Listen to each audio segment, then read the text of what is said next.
PM Modi और Donald Trump की दोस्ती कितनी अच्छी है किसी से छिपी नहीं है, लेकिन ट्रंप के एक फैसले ने दोस्ती में दरार डालने का काम कर दिया है, जिसकी आलोचना हर तरफ हो रही है। नमस्कार, मैं गीता शर्मा।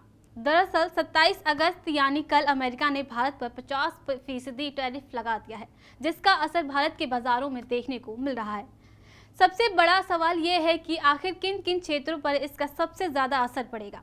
भारत हर साल अमेरिका को अरबों डॉलर का निर्यात करता है, जिसमें कपड़ा, मशीनरी और उसके उपकरण, डायमंड, गहने, स्टील, तांबा, एल्यूमीनियम और कालीन शामिल है।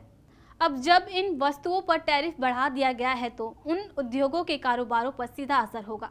एक रिपोर्ट के मुताबिक 25% टैरिफ लागू होने के बाद ही इन सेक्टर पर दबाव देखने को मिला था, और जब यह 50% तक पहुंच गया है तो निर्यात में करीब 50% तक गिरावट आने की आशंका है।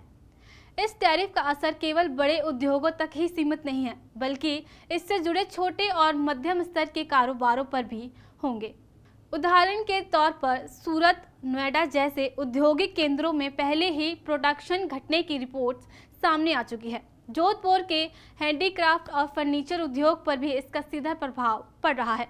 वहीं विशेषज्ञों का मानना है कि यदि हालात ऐसे ही बने रहे तो लाखों लोगों की नौकरियों पर भी संकट आ सकती है।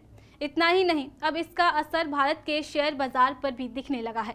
आपको बता दें, शेयर बाजार में गुरुवार यानी आज ओपनिंग के साथ ही अमेरिका के भारत पर लगाए गए 50% टैरिफ का असर देखने को मिला। बॉम्बे स्टॉक एक्सचेंज का 30 शेयरों वाला सेंसेक्स इंडेक्स भारी गिरावट के साथ खुला। सेंसेक्स की तरह ही निफ्टी ने भी अपने पिछले बंद के मुकाबले टूटकर कारोबार की शुरुआत की और 200 अंक गिरावट कारोबार कर दिखा। बाजार में गिरावट के बीच आईटी टेक कंपनियों के साथ ही बैंकिंग स्टॉक भरभरा कर टूटे।